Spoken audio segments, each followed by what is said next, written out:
My guest on Beyond Loneliness today is Sherrel James.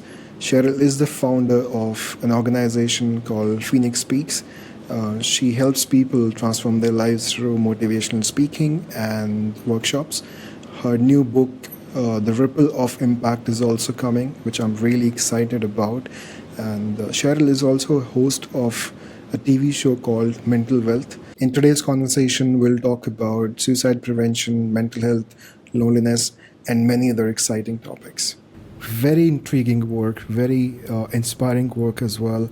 And I don't know, I'm a little confused. Where do I start from? But I was watching your video on you are on a suicide. You talk about that and help people be more aware. Can you talk about, or if you want to talk about the story behind that, what got you started, what was the inspiration behind it? Absolutely. Thank you. And thank you so much for the honor of being a part of this podcast. I'm excited to share with you some of the stories and the challenges. So yes, thanks for having me. I started this work. Actually, I worked in corporate America for 3 decades in very successful leadership positions for major companies. And so from the outside, I looked to be this pinnacle of success and I lived this great life. But in 2016, I had a family situation to change, and it forced me into therapy. Therapy was what was the next best thing for me. And I remember speaking to my therapist about my current state of trauma and loneliness because it was a divorce, and it was very difficult to just be alone. And I started my journey inside myself. My therapist wanted to talk about everything I wanted to talk about everything except for my past, which was very traumatic in that I lost both of my parents to suicide. And I'd carried that in deep in my psyche for 30 some almost 40 years before I told anyone. So luckily, something very tragic, which will be considered a mental wealth withdrawal, that had to happen in order for me to make a deposit into my own mental wealth growth. And so that's kind of what got us started. That's it takes a lot of courage, one, to talk about that, and also carry the pain and make something of value for other people. So thank you for doing what you're doing and your impact on the world that you're leaving. Your book is coming, The Ripple of Impact. Yes. Congratulations. What is it about? I'm so excited. So it's actually an anthology, and so there are several authors in the book, and we all talk about the ripple of impact. When we have heart for others and when we're empathic, we don't necessarily see how big that impact is for years and years and years, if ever. Sometimes that doesn't happen for decades. And so I'm so excited to be a part of this book where there's people that talk about the ripple of impact. Like when you make an impact, that's great, but sometimes we don't see that ripple continues for several generations after we're gone. And so I'm super excited. And my particular chapter talks about the echo of sound and how important it is to be able to be present in a moment and take that sound and let that ripple throughout your day or your life, because other people are watching and people are paying attention, and you never know how many lives you save just by making that one first drop. So super excited. It goes on sale on Amazon on August 20th. And Wow. I'm so excited about that. Good luck, and I can't wait to get my hands on your book. Amazon it is going to be. Okay, great. I'm going to set a reminder for 21 days later. Great. Interesting you mentioned about the observation of little things, and particularly when you start your day in the morning. I've personally found, and I've learned that the first few minutes and then the first hour or so kind of shape the rest of your day. How you begin to think, how you begin to contemplate, how you observe things as well.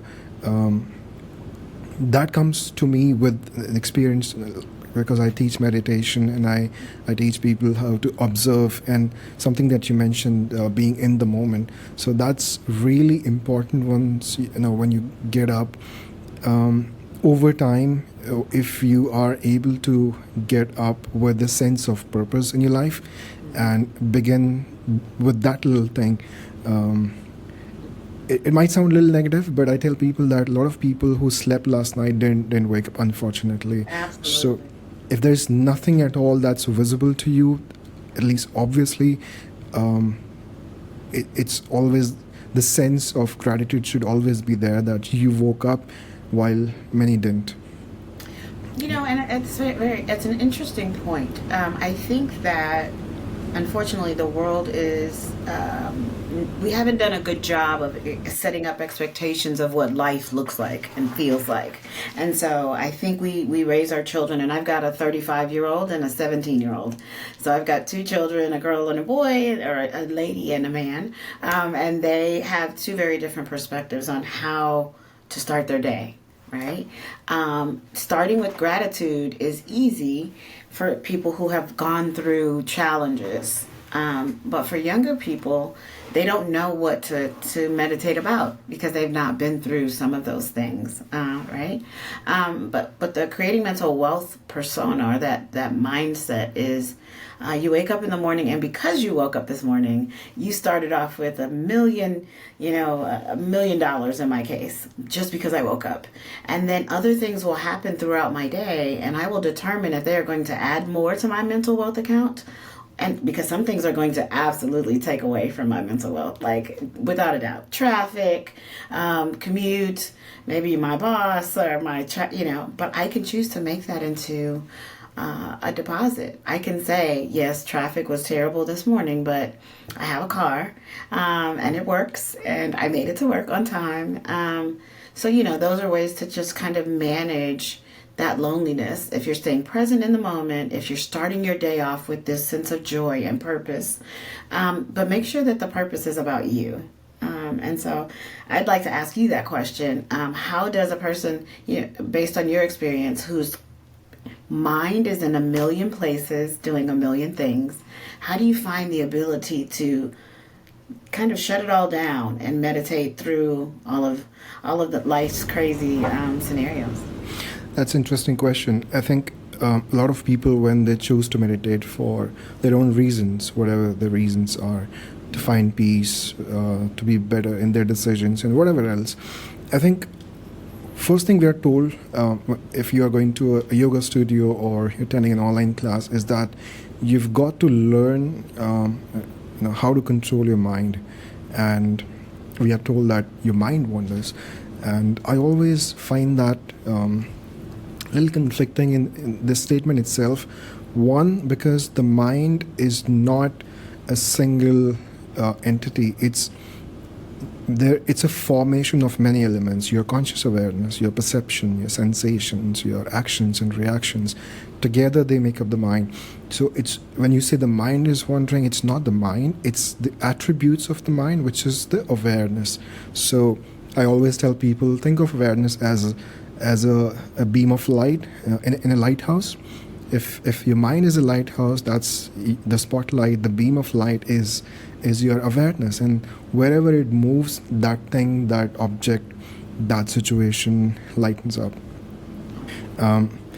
So your show, I like the title first, Creating the Mental Wealth, and I think it's very similar to the analogy that I share with people, that the two things you wake up every morning, one is your energy and second is your time, and those are both finite resources.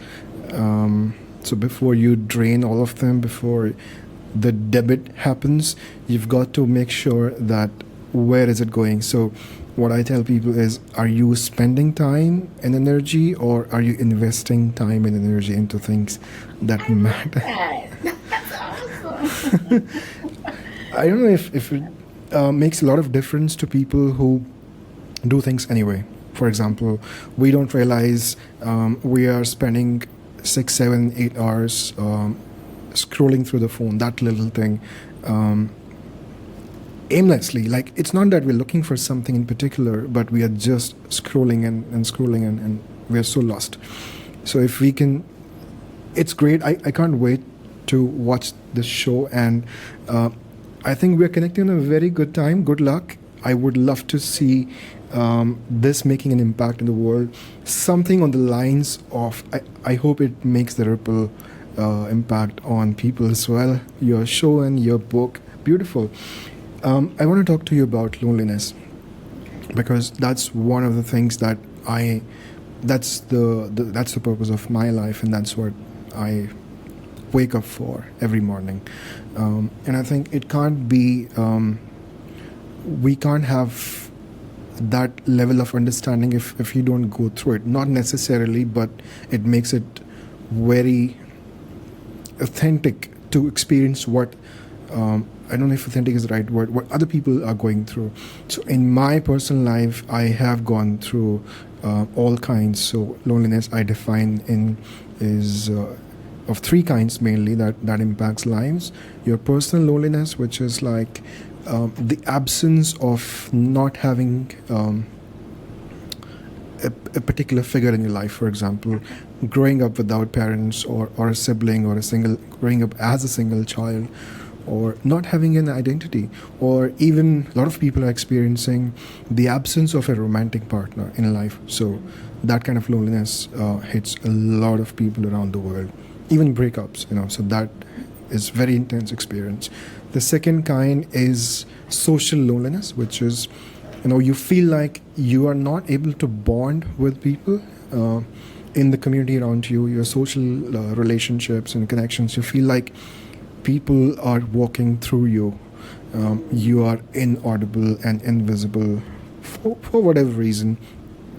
And the third kind is your existential loneliness, which is like you might have everything at your disposal. You might have built a great life for yourself, and you can still feel empty inside. And I think this phenomena is there with a lot of people, rich people actually. I've heard billionaires say that the more they grew in their careers, the more they felt lonely. Do you want to talk about your experience, how it impacted you in person? Absolutely.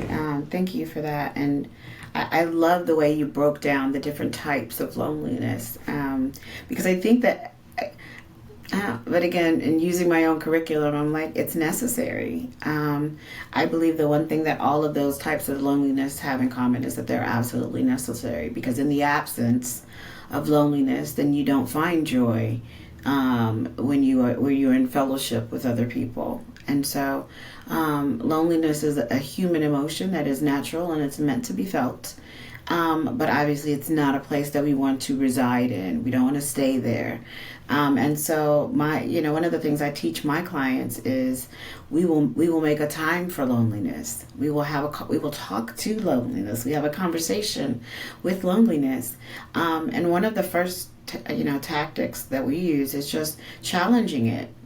Sometimes our mind says, you're lonely, you're all alone, no one else has ever felt the way that you feel.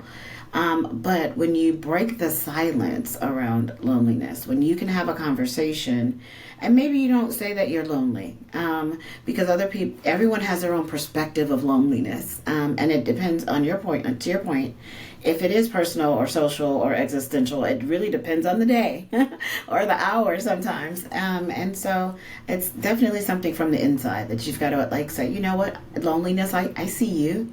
I feel you. I identify with you. And then let's spend some time together. And then do the math and do the data research. Am I really lonely though? Am I alone? And give it those data points, right? I spent a lot of time in technology when I was in corporate, and I'm like, people would come to me and I'm like, what's the data say? What does the data say?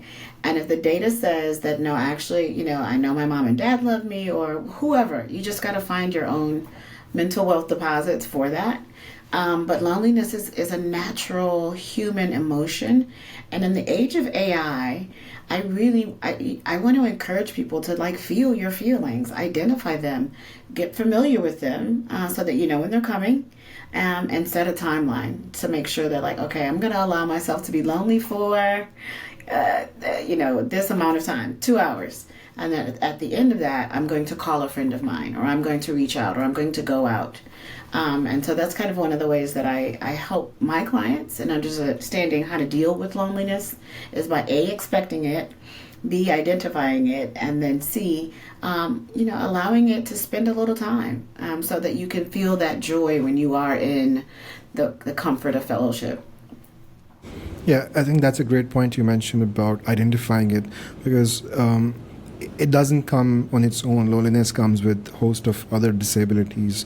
What I have experienced in working with people who are experiencing any kind of loneliness is, one, they lose the sense of trust in relationships, and it kind of disables people and from my own experience I can talk about that. It disables you from making that one call and having that courage to pick up the phone and say, hey, I am experiencing loneliness. I may be alone, which is different from being lonely day and night, but that kind of courage sometimes may come from outside, may come from another source, a family member or a friend, or maybe your pet, maybe anyone else. And I think having that sense of kindness for yourself, having that sense of maybe a little bit of anger that enough of this, I'm going to get myself out of this. So these are all natural emotions that kind of contribute to our functioning. I wanted to talk about this earlier when you mentioned living in the moment, but I kind of forgot. Do you meditate? How does your day look like? Okay. I do. But my meditation is throughout the day. So Beautiful. I do it. I start off my day and before I get out of bed. But I also meditate throughout the day. So I am very big on being in the moment and being present. So last night, for example, I was at a TV show launch event, and I was talking to the person who owned one of the ladies who owns the venue, and as she spoke, she had a live rose in her hand from the concert, and I could smell the rose. I was able to see how beautiful the rose had bloomed. And these are and I took a moment and I actually touched the three people that were standing around, and I said, let's just take a moment and just enjoy this rose. The fact that every time she moves her hand, so that's a form of meditation for me as well, is just taking, and there were people everywhere, there was music, there was dancing, there's, all these festivities, but even in the midst of that, I was able to just kind of circle off a small group of people to say, let's just be present in this moment. And that is also a form of meditation. It doesn't have to be 15-minute spurts or an hour. My next book after this one, what we call 7 Seconds of Silence. And it's still being written, not finished yet, but it talks about the ability to actually meditate in 7 seconds, and to just take that. And sometimes people don't even realize that you are meditating because they're still talking. And so you can just go into your mind and, okay, how much of this information is good for me? Should I put it in my credit or debit? Take 7 seconds before you respond. So that's my feedback. That's beautiful. I think you've got it all figured out about meditation, because it's not that complicated if you know the basics of it.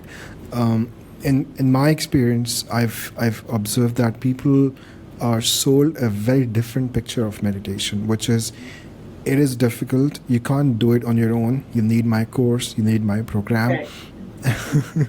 And you need so much more. While it may be true for some people who may need a guide in the beginning, it's like, you're teaching a young child to ride a bike. You might hold to support the child, and while he's still figuring out how to move it forward, how to balance the bike.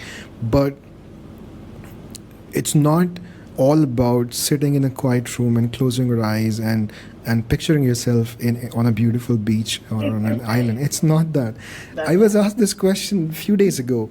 So there's one young girl I'm teaching, and she asked me, why do people in these classes and meditation sessions why do they take us on that beautiful rosy picture imagination of imagine yourself in a beautiful garden, there are flowers of all kinds and beautiful fragrances and stuff, and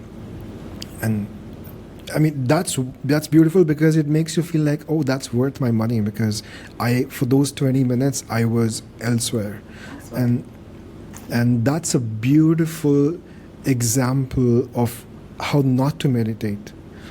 um, because if you do a Google search, very simple, very basic, and somebody who doesn't have any idea about what meditation is, it will tell you that it's that the word itself means literally unifying your mind and body, not separating them. So if my teacher is asking me to leave my body here and guide my awareness to be on the beach, I am being cheated. That's not what I came here to learn in the authentic way.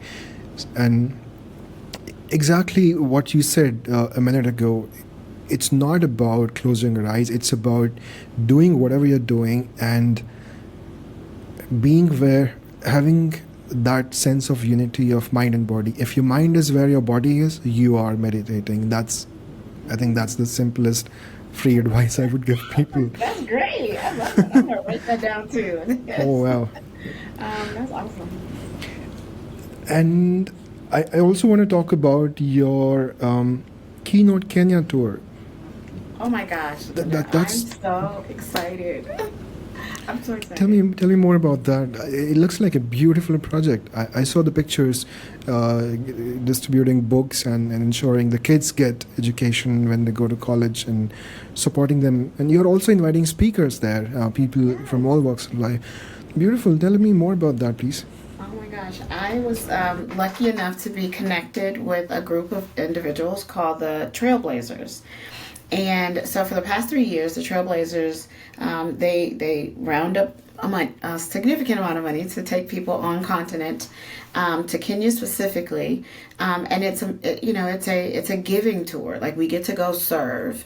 One of the activities that we'll be doing when we go in September is what's called this keynote tour. So we get a chance to get on stages at multiple schools and universities and deliver our keynotes. And so our keynotes are meant to uplift and empower the youth that are there, while addressing the challenges that are very real for them where they are. I don't know if I'm frozen. Am I frozen? Okay. So we get to do things like talk about creating mental wealth, which I'm super excited about. I'll get to teach people before they encounter the stresses of life outside of college or university, talk to them about how they can have mental wealth even if they are struggling to find employment, or to find the job that they went to school for. So that's kind of what the angst is going on there now. Super excited that it is also being filmed by Bloomberg TV, and it'll be filmed as a 3-part documentary. And so it will show, air globally, and we'll get to see about, we get to do things like build, and I know this isn't the right word, but a kind of a water container inside of one of the villages, so that the young ladies don't have to walk out of the village to go retrieve water, which in some cases puts them in unsafe situations. So we get to just go and give and teach. And also, I'm excited that I'm taking my team. So Sitender, my team has been volunteering for almost 5 years now, and they are rock stars. So I'm raising money and I'm doing a fundraiser so that I can take them with me, so they can also be changed and transformed by just the beauty of the continent. So I'm super excited. We're doing all kinds of fundraisers for the rest of the month. Starting tomorrow, we'll be doing a lot of fundraisers so that people can help support us getting to Kenya, teaching how to create mental wealth no matter where you are. Well, that's powerful, and I think we're connecting on a time when a lot of things are happening tomorrow. What a timing! And how long do you stay there in Kenya? I think you're flying to Nairobi on 30th September, if I'm not Yeah, mistaken. we fly. We actually need to be on continent on the 27th, so we fly out on Mm-hmm. we'll be leaving the U.S. on the 27th, landing there on the 27th. 28th, and then we return on October 7th. And What I is think you want to one? go. I think you want to go, right? You want to go with us? Yes. I would love to. I would love to.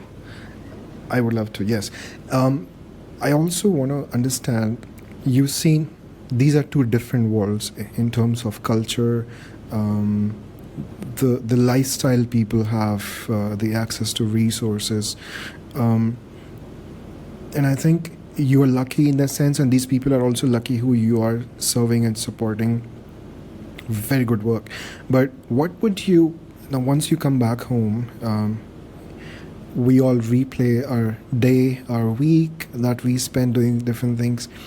What kind of thoughts come to your mind when you come back and compare these two different worlds? Like, there's one world that you choose to serve people might not have so many resources, um, just as basic things as drinkable, clean water or libraries, books, like you're building a pond for ladies in the village. How does that make you feel? I think from my own personal experience, I've traveled globally, so I've had the opportunity to see this, and I know how to keep it in perspective. The fact that my team is much younger than I am, they've not had the opportunity to see that contrast between what they have every day and what happens around the world. So, but I know that when I've been there, when I've traveled and I've seen that, I feel such a sense of gratitude when I come home, because we've got, oh, my car wouldn't start, but you have a car. And like we saw people who walk miles and miles and miles for water. So it really brings things into context when you're just like, comparatively so, my life is really good. And it helps you find those mental wealth deposits throughout the day, because now you've got a memory. You remember, we get a chance to travel to some of the villages where we can see the dung huts that some, these villagers sleep in. And so you've got people complaining about our 5-bedroom house when these people sleep in the midst of this beautiful area and they're so happy, right? So I think that's probably the most important part, right? Is just coming back with Yeah. a perspective, coming back with like, Yes. actually my life is really, really good. And that makes it kickstarts that gratification every day, because now you've Yeah. got a mental picture that's like, oh, I remember sleeping on the ground under a dung hut, because we will do that at one night, Yes. and live as the villagers do. And so I think that's key. I hope that answered the question. It does, and it kind of raises two more questions. Okay. One, why do people always look for? I always wonder about this. Why do people look for reasons to be unhappy? So, is it part of human nature inherently that we always look for reasons? For example, in this situation where one might have everything that other, so one man's life is another man's dream, kind of an example. So if you compare these two, and once people have exposure to other kind of lifestyle that a lot of people are living, why do people look for reasons to be unhappy, or reasons to find that what they have is not enough, it's not substantial? And two, it turns out happiness is not a product of accomplishments or things that you have at your disposal. It's about, like you said, that little flower that you observe. That's joy. You're not possessing the flower, it's at a distance from you. You can still choose joy. Yeah, I love that. Well, so I feel like you answered your own question. I feel like you answered it. Yeah, I do that But sometimes. Yeah. yeah, I do too, so don't feel so bad. No, but I don't. So I do want to talk about the word that you used, and you said, "Why do people choose to be unhappy, or why do they choose to look for things to make them unhappy?" And I don't think that that's, in my opinion, and I'm far from an expert on this situation, but I don't think you choose unhappiness. I think unhappiness or even loneliness just it happens as a result of actions and things internal or external. So there's just so many moving parts when it comes to that. So just your emotional state, period. It could be based on the weather. It could be what you've been scrolling and looking at, and on your phone, and the news and the wars and all the negative input that we have. It's hard. Like, I don't know that people choose that. And also understanding that there are major corporations who spend a ridiculous amount of money to keep you that way, right? People, when they are in a sad space or in a lonely space, they buy more, they consume more, they eat more. And eating more makes them less healthy. The things that they eat make them, like, there's just a cycle. And so when you realize that there is a system in place to keep you unhappy, so that you can buy the bigger car and the nicer house and so it's almost unfair to say that people are choosing to be unhappy. There is a system in place to keep you unhappy so that you can, continue to work for this level of happiness when you can control this right now. You're already mentally wealthy. You already have everything that you need to be mentally wealthy. And everything else is just kind of a circumstance of that. It is just your being able to shut down. Like, here's some funny things, Sitender.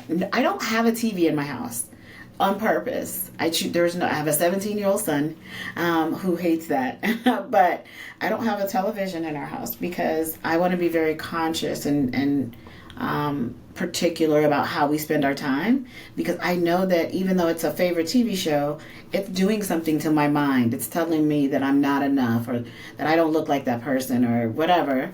So yeah, I think that's, I don't know if people choose that. I think it's just a natural emotion based on, maybe it's based on what you ate today. It's very like what our digestive tract is a huge part of our mental health state, our mental state. And so what did you eat? Did you sleep? Yeah. There's all these other factors. So I think that's something that we need to be very careful on the vernacular there, making sure that people aren't choosing loneliness. They're not choosing sadness. Something either internal or external is causing that and triggering that. We then have the opportunity through meditation, peer coaching, better diet. We have the opportunity to right size that. But I don't know that people choose it per se. Okay. That's so. Learning for me is, people who are watching this are going to watch, is travel. It broadens your perspective towards the life that you're living and the life you could potentially live. And I think everything is training your mind or influencing your mind to some extent. Social media. I also don't watch TV, but not that there's anything wrong with that. But I always feel, I may be wrong, I always feel like the amount I decide two things: what goes inside my mind and what goes inside my body, because those two things will define the quality of life you live, physically, mentally, emotionally, of course, and the kind of company that you are in. Three things, not two. So let me bring up your. I'm going back to your show because I love the title, first of all. Beautiful. Do you feel today in the present day world, so for example, social media or TV, or there is so much around us that is kind of repurposing our perception towards life, like you said, creating that sense of aspiration that you don't have a big enough car, you don't have a big enough house, you're not happy enough, so kind of using happiness to compare things that you already have. So if you don't have this vacation you may be missing a lot in terms of happiness. What do you think people can draw from the work that you're doing, and kind of how can they tap into their own happiness inside instead of looking it in material things, possessions, or pursuit of things that we are being sold to promote consumerism? Yeah. Right. Yeah. Well, first of all, having two children in two totally different generations has helped me a lot with that, right? And so, trying to teach them joy, and make sure that they see that joy exists in the absence of being at the shopping mall. That I can wake up and be happy that a butterfly landed on my nose and it just brought me so much joy. So I think that it's very important to understand that we own our own. We are the only people who can access our mental wealth. No one else can. They can't just come take it. Right? You have to allow them to withdraw from your account. And so when you know that you have that power, you own it yourself. You know what not to, like you said, there's certain things we don't want deposited in. We don't. I'm the same way with my eyes. This is a funny story, just a really quick funny story. My son and I went to go watch a movie. I don't remember which one, and it had some violent scenes in it. And it's like a kid appropriate movie, but I refuse to watch fighting. I don't want to see gore and all the things. And so my son covers my eyes for me, because and he's 17, so or I should be covering his eyes, but he knows that I choose not to put bad things into my mental wealth account. And so I think that is it's key, is understanding that you choose. So if I'm driving, this is my favorite example. If I'm driving and someone cuts me off in traffic, I choose what to do in that moment. Am I going to be like, I can't believe you did that? And then that's a mental wealth withdrawal for me and the person that sees me acting out. Or I can consider this like, oh, wow, what a close call. I'm safe. The person driving that car is safe. I'm still on the road. It's actually a deposit. It could have been so much worse. And not minimizing the stress in that moment, but we can do this. We have the ability, no matter what our financial situation, we own the power of saying, I choose to be mentally wealthy today, and I see that you're trying to withdraw accounts, but I'm not going to allow it. And then the key to that is definitely documenting it. So when you do have those high withdrawal days, very stressful days, you can go back to what you wrote down and say, hey, oh man, I remember when I smelled that rose when I was out at the ranch. And just that moment I can pull myself back into. That's that micro meditation. In that moment I was able to not leave my current situation, but remember something that changed that negative thought to a positive thought, and then I just keep moving. That's a beautiful example. Something I also teach to people, like I spoke about the formation of mind and those four aggregators of the elements which come together and create this phenomena of mind. The fourth one is your actions and reactions. And I think if you are aware and conscious, I think in 90% of the cases you don't even need to respond to things. They don't deserve your reaction. So it's very similar. It's nice, great coincidence. And I used to think that maybe I am the only one who's talking about this and it doesn't make sense to people, but thank you for saying that. It does make sense, that you create a level of authority around yourself, and only people who deserve, who've earned to withdraw from that energy and your time and your peace are allowed in. And sometimes not even you. I kind of have built that life that I don't even allow myself to be unkind to myself, or not being compassionate to self, because I think love, compassion, anger, these are overflows. If you're full of compassion, and it has to overflow to other people. Yes. But if you don't have enough compassion to yourself, how can you be compassionate for other people? Yeah, well, the challenge is that no one teaches you how to be compassionate for yourself. Like no one teaches us that. Yes. We're taught from birth to be people pleasers and to make sure that your teachers are happy, and then make sure that your boss is happy, and then make sure that your spouse is happy and your children are happy, and it's always this external giving and giving and giving and giving. But no one teaches you how to refill your cup before you let others drink.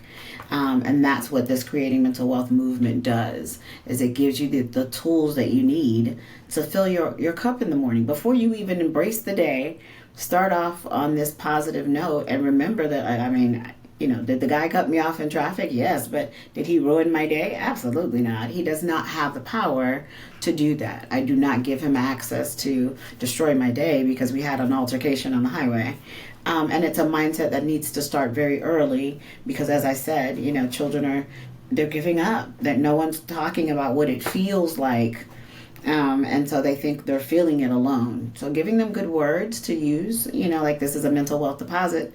This is a withdrawal, Mom. I don't like it when you, for my 17-year-old, I don't like it when you kiss me in public because, he's 6 foot. He's much taller than me, right? So I think it's great. It's a deposit for me. But more importantly, make sure that your mental wealth deposits are not withdrawals for other people.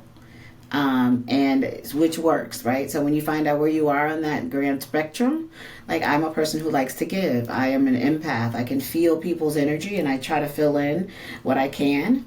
But then I do have people surrounding me that can tell that I'm depleted, and they will deposit what they need to make sure that I get back up and can continue to go try to change the world. Yeah, true. Very true.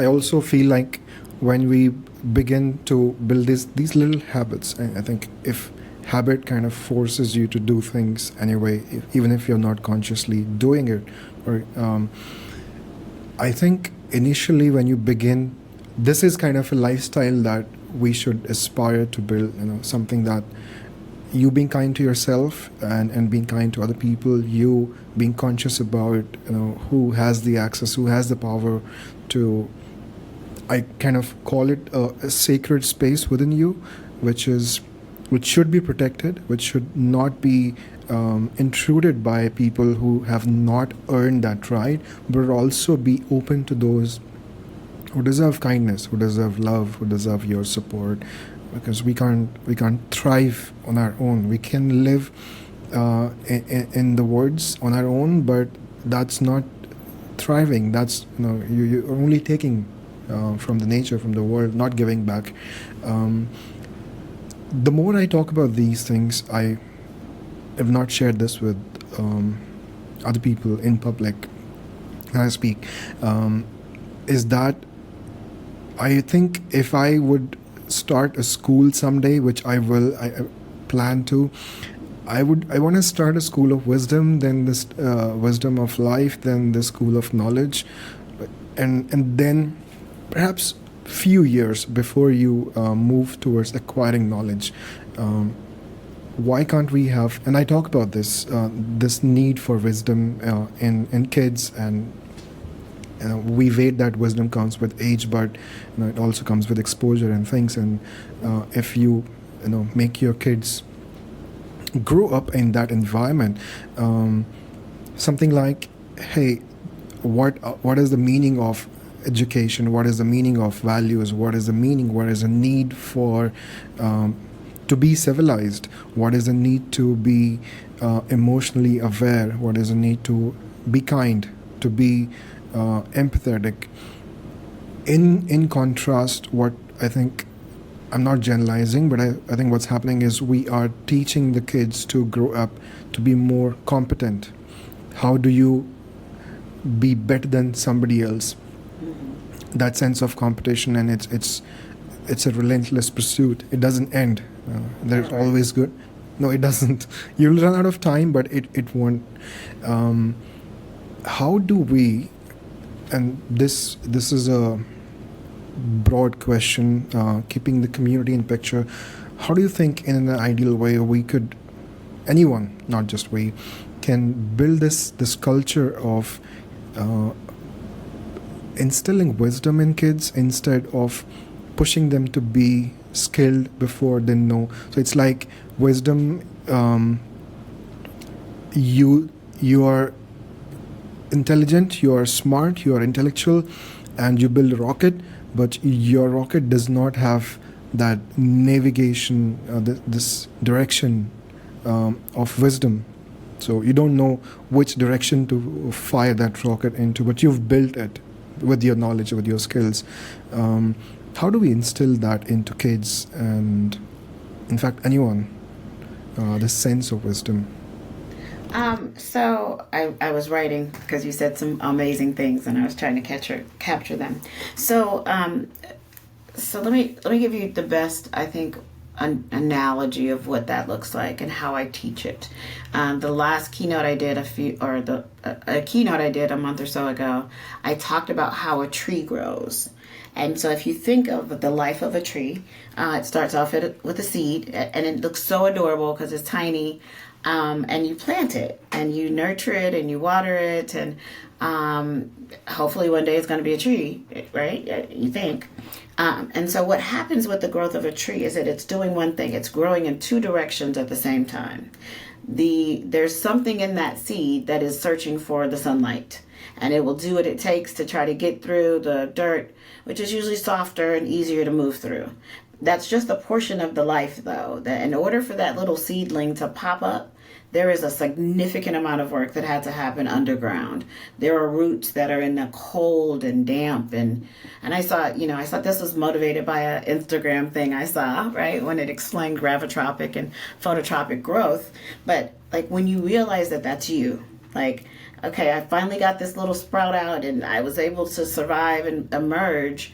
There's still so much work that's happening underground. Like these are roots that are pushing through trauma, roots that are pushing through bad experiences, roots that are continuously going deeper and continuously going wider because the roots know that this trunk, which is our life, as we grow up, the trunk of the tree is just, going to school and heartbreak and joyous times and fun. And then at some point that tree, and I do see the tree behind you too, so it was awesome reference. But then I see it. But then that tree at some point grows branches and leaves. And at one point, hopefully, if this is an apple tree, this tree will produce fruit. Now, the way that I like to explain it is that if an apple falls off the tree, which we know is full of seeds, and it let's say it falls on the ground and rolls downstream and plants itself somewhere else. It doesn't look like the other apples. It may not even end up in an apple orchard. It may end up in a totally different fruit. So now this apple thinks that something's wrong with it because it's moved away because, I don't know, a job or going to university or whatever. So now this apple, still an apple, still fully potential of, using the seeds to grow and plant itself and grow another tree. But it's very difficult because the trees around them don't look like them. And I actually used different colored apples in this presentation so people could understand. But if you're not, and we also talked about the importance of cutting off dead branches. Right? So sometimes that's a bad relationship. Sometimes that's a toxic friendship. Sometimes it is a family member who just did not get the care and nurturing that it needed in order to produce fruit. And instead of us like using that as mulch, like taking that and using it as fertilizer for the roots, we just let that dead branch hang there. And it's an eyesore. It's hard to look at. It's hard to talk about. But it's necessary in order to keep feeding the roots. And so you've got to go through this kind of life cycle. So that's like my best analogy for it is to understand that growth is, like you said, non-linear. We're not just growing at this flat pace. We are hurting, but we're rejoicing simultaneously. And when we can realize that, then the outside and external and even internal, for women, for example, at a certain time of our life, our brains kind of stop working. Like they just go into this like space of, they call it spaghetti brain. Actually, it's a thing, and that's very difficult for a woman. For me, to have all this knowledge and all this wisdom and experience, and I want to pass it on. Some days my brain is just like, yeah, no, it's not. We woke up today. That's all we got. So I think if people think of, how growth happens for a tree, using that as an analogy, thinking of, sometimes if that same analogy, if the tree is sprouting above ground, sometimes an animal comes and just nibbles it up because the animal was hungry. And so that went and started a different cycle of of growth for that rabbit and that rabbit's family or whatever animal it was. But it doesn't stop the roots, right? The roots will find another place to pop up another seedling. And eventually that little seedling becomes an oak tree. So if we see our lives as that, then understand, where are you? Are you in that cold, damp place right now? I know this is necessary. I have to do this in order for that little seedling to sprout. So there's a way to attach and mental wealth withdrawal, which would seem like the cold, damp, hard place, but it's necessary and it's not forever, right? Because there will also be a part of you that one day will reach above the ground and spend the rest of your life reaching for the sun. And that's something that it doesn't, again, bad job, you can still think of that reference. Bad, relationship in your family, you can still say, this is just one of those branches that maybe we'll have to use as fertilizer at some point, but it's still equally necessary. I'll tell you what, I'm never going to forget that analogy, and I wish I had you as my school teacher sometime. I would have learned so many things that I learned the hard way. Still grateful, but that's a beautiful analogy. And I think we as human beings are not very different from trees. We are also made of the same elements, the earth, the sun, the water, the nutrition that we gather. And something that I teach, and so when I was in the monastery, I'll tell you a little story. When I started I did not know how to even spell meditation. I was completely unaware, as unaware as anyone can be as a little child. And so I sat there, and there were monks roaming around. That was my first day, and I had no plans to be there. I didn't know how long I'm going to be here. And the first thing that came to my head is, why are these people sitting here, and what are they doing? What are they looking for? Somebody's meditating with their eyes closed. Somebody's doing some kind of other contemplation. Somebody's teaching there. And so I was sitting, and there was a lady. She sat beside me, and we got into a discussion. And I was so desperate to have someone who would just talk to me. So she said that, what are you looking for? That was her first question. I said, I don't even know what I'm looking for, but I think there's a void, and I think there's substantially something that's missing. It's like an organ in the body is not there. And when she taught me the first thing, my first experience was like, one, I did not know where I belong, and having that sense of belonging, not just in the physical space, not the place that you live in. It's important, yes, but inside, it's like I did not even have an address for myself. It's, it goes beyond the name that is given to you by your parents. It's about who you really are, and if you don't know that, where are you going to come back? There's no coming home to within yourself. So the first thing that I learned was to ask the right questions. Like, do you have this critical skill of ask? And it starts with asking stupid questions, but it has to start somewhere. We always refine and we always evolve and ask the right questions. But eventually, 3 questions that I learned to ask, and I'm also writing a book. It's almost done. Same title. Probably this is going to be a pathetic book because I'm not a writer, but I'm not writing it for any other purpose than just to put my thoughts out. The title is same, Beyond Loneliness, and there are 3 questions that I then, after I left the monastery, I started teaching people that if you can find the answers to these 3 questions,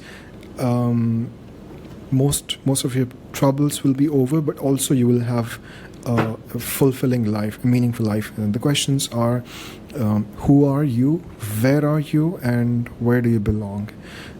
Once you find these three questions, you will have a sense of identity for yourself. You will have a sense of awareness of where you are physically, emotionally, spiritually, mentally, because you can't begin your journey to where you belong if you don't know where you are presently. There has to be a beginning point. There has to be an origin. And that comes through contemplation of self. That comes through going through the mud, the swamp, the mess inside that we all have at some point in our lives. If you are able to navigate, it's a liberating feeling when you know where you belong and you start taking steps towards that place where you think you belong. And this is something I wish everybody could feel. I wish everyone could just know this little and very substantial skill, that just ask the right questions, or just ask the question in the first place. Right and wrong will come later, but just ask the question. Stay curious. So I give all the credit of my life to my one innate skill of staying curious. If you are curious, you can ask questions, and eventually, here and there, somewhere, through someone, you will find the answers. And if you do find them, that's something, it's an indescribable feeling to me. And those who have found their space would understand probably. I want to learn about your day. How does it begin?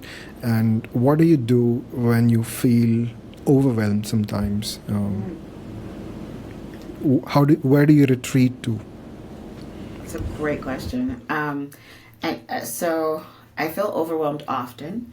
It's a very heavy space that I work in, and so hearing that people call me people call me all day and night. Like, what do I do? Either myself is I'm suffering, or someone else that I know, and sometimes I'm struggling, right? And so my day is a series of transactions, right? The deposits and the withdrawals. And so, but no day is the same. And I that is a reminder that I give to myself. And I have to, and I rest. So I have a cycle of, like, yesterday was a very high mental wealth output. Energy wise, it was it was awesome, but it was a lot. So today is my deposit day, right? And so I make sure that I balance out high withdrawal day with a high deposit day. And sometimes that deposit is just rest. Except I had the opportunity to be here with you today. And so I chose to not do that today. But having that ability to rest and rejuvenate and recharge is so important. And it's the only way that I can continue to do the work that I do. It's just intentional time. And sometimes we can't, because our ego gets in the way. Sometimes our ego is like, you have to keep going. You've got to keep making all these new things.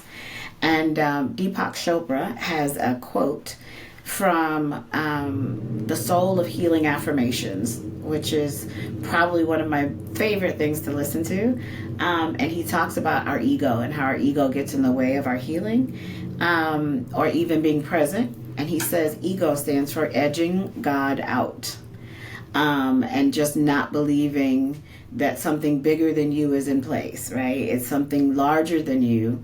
And so when you do have that, when you can let it go, and just go, okay, I can control what I can control, and that's how I receive and how I respond. But I don't want to edge God out.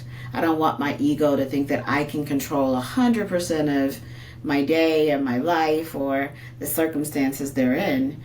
I will control what I can, which is how I feel about my mental wealth account. And all else, you just allow to be, right? And so there's a sense of peace that comes with the not grinding and I've got to make it and I've got to change this and I've got to do it by tomorrow, which so many of us get caught up in that cycle that is, it's not sustainable. And as opposed to saying, let's just hold on a second. and focus on the things that not only help me but then can help others. Did that answer your question? Absolutely. And it kind of aligns with what I've learned and I also share with people is um, one of the greatest skill to have we can learn from animals is learning to rest. And learning to rest is not sleeping is not equal to resting, or snoozing is not equal to resting, or whatever else. If you're watching movie or going to a spa is not equal to resting. I'm just kidding. Physically maybe, but I'm speaking about mental rest, which because and I would be biased because I meditate and I teach that if you can't separate your mind and body and have a beautiful experience in the unity, because if your mind suffers your body will know it, and if your body suffers your mind will know it, and to have a beautiful harmony between the two is to give equal attention and rest and care to both of them in unity, of course, because your body has memory, a lot of it. Every cell of our body has memory, and it remembers how it also is connected with the mind, even if we on the superficial level we don't know it, but they communicate with each other. If my hand is in pain, before the mind would know it,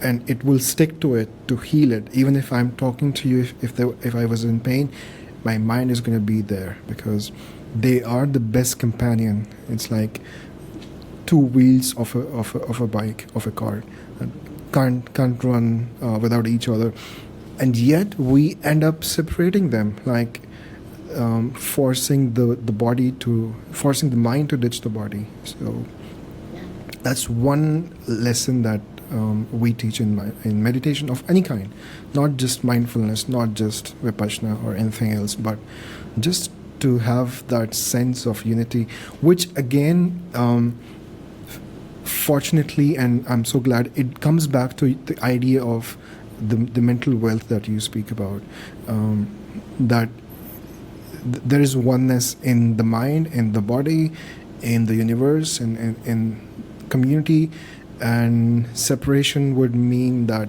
there's something out of place, there's something that needs to be united as people, as our individual selves, and something I learned contemplating and observing animals do that. They know how to rest, they know how to heal properly.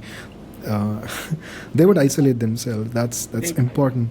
And that's a clear distinction between being alone and being lonely. If we just understood that being alone is really important for us to recharge, to recollect that energy, and to deposit in your words. I like it. I think I'm going to be using it more often. Okay, please do. Let's give you credit for it, but please do use it. I will, of course. And I just want to, just because you mentioned animals, I just want to tell you, like, the event that I was at last night was at a little mini safari. It was on a ranch. So I got to see, I got to see a camel that just was laying on its side, and I'm like, I've never seen a camel lie down before, so it was a little intimidating. But it's interesting that you say that even animals need to rest, and so this particular place, Oak Meadow Ranch here in Valley View, Texas, is a beautiful place. But there were giraffes. They give sloth hugs, and to see that the restoration in the human after interacting with this animal, and the animals are trained to do that. They're wild animals, so you've got to sign a waiver like this is still a giraffe, and so but the giraffe has been trained to kind of meet the human where the human is, right? And so people are feeding puzzles the giraffe with a cracker in their mouth, and then the giraffe comes to get the piece of food out of their mouth, which is a beautiful bonding of creatures, right? To just see how we can learn to be present in this moment. My example with the rose same was from the same event, but I saw frog. I'm terrified of most things like bugs and stuff. But last night I saw this thing moving, and normally I would just take off running. But last night I'm like, oh wow, it's a frog. Like it was just a little frog, and he wasn't bothering anybody. And I said, wow, when is the last time I saw a frog? Like how beautiful is this, right? And so being able to identify in the moment your connection with nature via animals, via trees. My house is full of plants. I love plants. I love things that are living. I talk to things that are living, which is why people are like, Sherry's crazy. She's always talking to plants and cats and dogs and birds. But I feel the connection, and that's one of my mental wealth deposits. When I can't, if my bank account is empty or if my body is in pain, I can still go outside and put a sunflower in my hand and just look at it and enjoy the beauty of it in that moment. So yeah, I just had an experience with animals. It was awesome. Yeah, I think I read it somewhere that the plants listen to you. So if you talk to the plant and if you talk positive, give it positive energy, they would grow faster. If they are in pain, they're struggling, they would heal. My sister is big time into plants, and she told me that if you talk to them, tell them you're going to be fine, you'll grow into a large tree, they listen. Yeah. I think someone also did some experiment that they put a plant in a conference room of a corporate where people are anxious, they're stressed, they yell at each other or in a negative environment. The plants feel that. Yes. The plants take that energy, and I think it's again coming back to time and energy. We all have that, even plants, even things, and then we feel that if we are open to it. Beautiful idea. I think. I've learned a few things that I'm not going to forget. I am very excited to.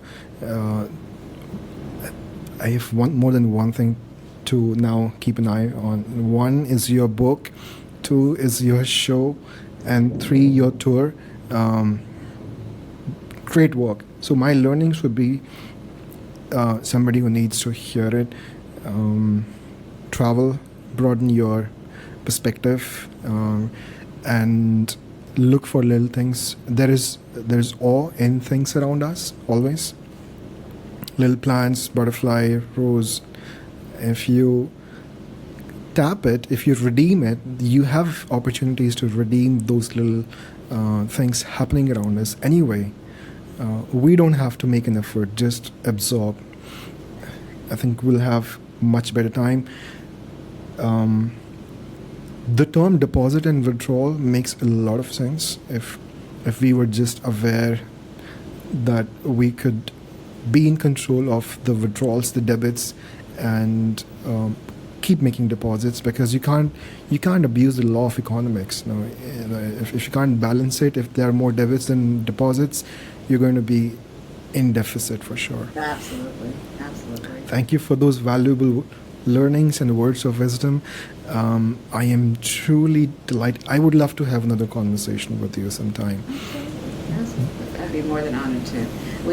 Sonia and I talked about, I'm like, we'll bring creating mental wealth your way. So after Africa, then we'll be right there to come and help you guys in India as well. So. You are more than welcome. We will be anxiously waiting for you. Beautiful work, Sherry, and I wish you all the luck. Keep doing great work and keep making a difference. The world could use more people like yourself.